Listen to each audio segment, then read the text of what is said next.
Lindungan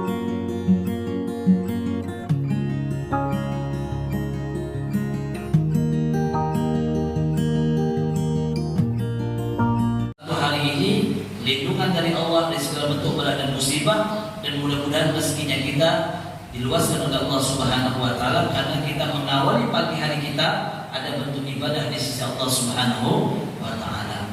Maka di sini para ulama kita mereka mengatur daripada waktunya mereka. Maka ada satu istilah Pak, man yashtaghil bil haq yashtaghil bil batil. Orang yang kalau dia tidak bisa mengatur waktunya, disibukkan dengan sesuatu yang tidak baik, maka sulit untuk mengerjakan sebuah kebaikan.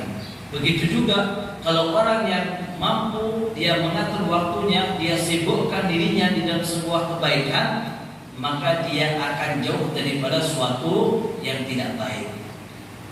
Kita ini ada dua pilihan, surga neraka, senang sedih, mati hidup. Ini kan dua pilihan saja kita. Nah, sama, kalau kita tidak menyibukkan diri kita ke dalam sebuah kebaikan, mau tidak mau nanti waktunya kita dan pekerjaan kita lebih banyak disibukkan kepada sesuatu yang tidak bermanfaat. Tapi kalau kita lebih banyak waktunya kita disibukkan dengan sebuah kebaikan, mau tidak mau waktu yang kita miliki akan jauh daripada sesuatu yang tidak bermanfaat.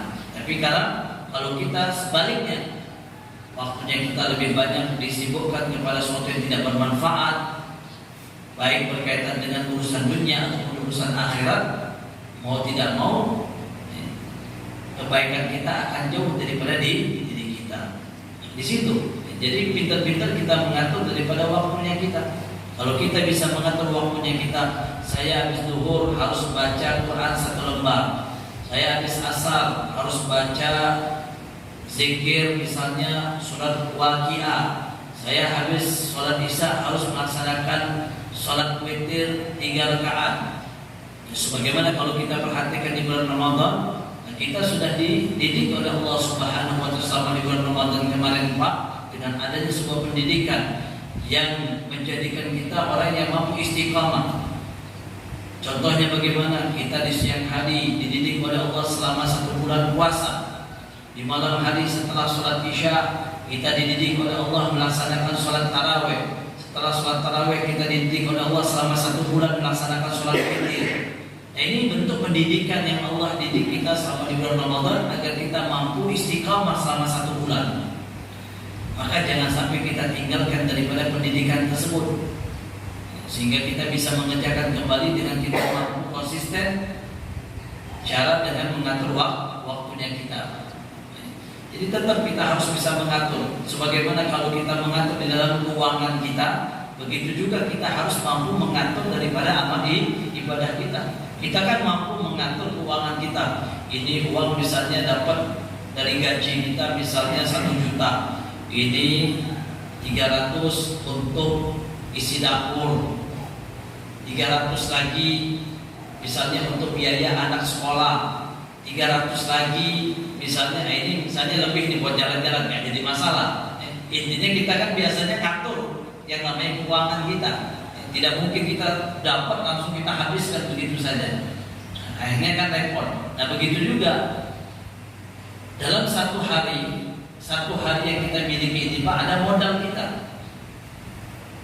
Satu hari itu bentuk modalnya kita. Apakah ada orang yang bisa menjamin besok masih hidup? Apakah ada orang yang bisa menjamin baik dengan hartanya ataupun jabatannya dia mampu untuk bisa hidup lusa? Tidak ada yang bisa menjamin. Walaupun dia memiliki harta yang banyak, walaupun dia memiliki jabatan yang tinggi, tidak ada orang yang mampu bisa menjamin besok dia bisa hidup. Maka dalam satu hari ini, pagi dan sore ini sampai malam itu modalnya kita. Maka kalau kita tidak gunakan dalam satu hari dengan sebaik-baiknya, kita rugi. Belum tentu besok kita masih ada kesempatan hidup. Berapa banyak orang yang dikatakan wa kam min sihatin mata min ghairi illatin wa kam min saqimi hasya'in min ad-dahri wa kam min fata amsa wa asma dhahikan wa kafanu fil ghaibi tunsad la tadri. Dikatakan di dalam satu syair, berapa banyak orang orang-orang yang sehat, berapa banyak anak-anak yang muda masih dalam keadaan sehatnya mereka mati secara tiba-tiba. Berapa banyak kalau kita lihat orang ini seakan-akan dia bakal mati dalam keadaan sakitnya, tapi dia hidup selama-lamanya. Menandakan apa? Kita tidak tahu umurnya kita. Berapa banyak anak-anak muda yang malam harinya dia ketawa ke TV, senang jalan-jalan. Mereka tidak tahu bahwa sungguh di alam gaib kafannya sudah dirajut oleh Allah Subhanahu wa taala. Menandakan apa? Dia tidak tahu dengan kesenangan tersebut ternyata besok sudah meninggal dunia. Nah, ini menandakan apa? Ada modal untuk kita dalam satu hari. Maka modal ini harus kita atur dengan sebaik-baiknya. Waktunya kita atur sehingga kita bisa istiqomah dengan amal ibadah yang kita kerjakan. Kita atur kapan kita baca Qur'annya kita, kapan kita harus melaksanakan sholat sunnahnya kita. Kemudian kita juga mengatur berkaitan dengan amal-amal ibadah yang lain. Walaupun misalnya di bulan Ramadan kita mampu melaksanakan amal ibadah yang banyak, tapi ketika di luar bulan Ramadan walaupun tidak banyak sebagaimana di bulan Ramadan, kita tetap istiqamah. Contoh misalnya di bulan Ramadan kita mampu melaksanakan sholat sunnah duha sampai 6 rakaat sampai 8 rakaat misalnya. Di luar bulan Ramadan setidaknya jangan sama sekali kita tinggalkan. Minimal kita 2 rakaat kita kerjakan. Kita baca Quran selama di bulan Ramadan mampu dalam satu hari 1 juz. Setidaknya di luar bulan Ramadan walaupun tidak mampu 1 juz, kita mampu melaksanakan hanya 2 lembar saja, tidak jadi masalah. Yang penting kita bisa mendapatkan istiqamahnya.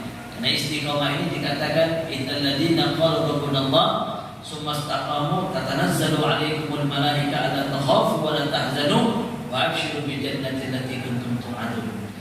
Allah menjanjikan bagi orang yang istiqamah bukan hanya berkaitan dengan dia melakukan amal ibadah yang banyak kemudian dia tinggalkan, tapi Allah mengatakan innal ladzina qalu rabbunallah.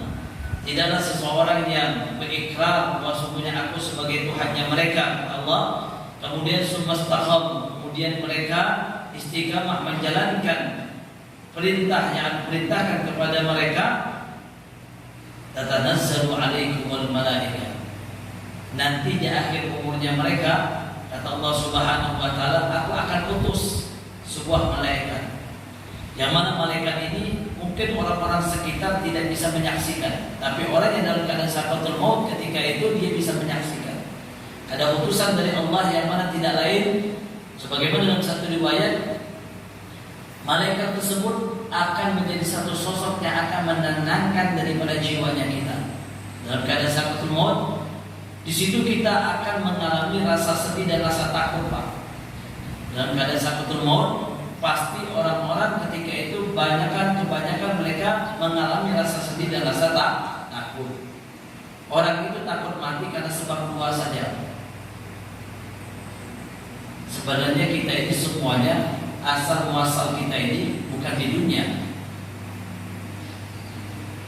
Orang yang namanya ketika dia mudik, nah, sebagaimana tadi lebaran, kan biasanya orang yang asli bisa dia tinggalnya di Sumatera, dia merantau ke sini, mau tidak mau ada keinginan ingin mudik pulang ke tempat asalnya. Ke tempat asal kita ini bukan dunia, tapi di akhirat. Setiap kita ini pasti yang namanya bakal kembali ke akhirat. Tapi ada di antara kita hambanya Allah yang mana mereka tidak mau kembali ke akhirat, takut. Sebenarnya kan hakikatnya orang itu kan kepengen kembali ke tempat asal tinggalnya. Tapi kalau ditawarkan, mau nggak kembali ke tempat asal tinggal kalian? Pasti orang-orang nggak mau balik ke akhirat. Ditawari mati, Pak. Kira-kira mau atau tidak? Ada yang mau orang tawari mati. Padahal intinya kan sebenarnya bukan mati, kembali ke asal tempat tinggalnya kita akhirat. Tapi kan rata-rata orang nggak ada yang mau. Kenapa mereka tidak mau? Karena sebab 2. Yang pertama hubbud dunya, yang kedua naqisul amal. Yang pertama karena adanya kecintaan dunia yang lebih besar daripada cinta akhiratnya. Cinta hartanya, cinta jabatannya, takut mereka meninggalkan daripada harta dunianya. Yang kedua karena minimnya daripada amal bekalnya. Dua ini yang menyebabkan takut kita untuk adanya sebuah kematian. Tapi kalau orang yang istiqomah dengan amal ibadah yang sudah dia kerjakan selama di muka bumi Allah, maka di situ nanti ketika dalam keadaan sakaratul maut mereka tidak akan ada yang namanya rasa takut. Kenapa? Karena di situ malaikat akan memberikan ketenangan pada dirinya. Sebagaimana Allah mengatakan, "Tatanazzalu 'alaikumul malaika alla takhafu wa la tahzanu." Engkau jangan bersedih, engkau jangan takut, kata Allah Subhanahu wa taala melalui daripada malaikat Allah. Nah, kalau sudah ada kabar gembira, sudah ada tempatnya kita kaplingan tanah di dalam surganya Allah, buat apa lagi kita sedih dengan meninggalkan dunianya kita?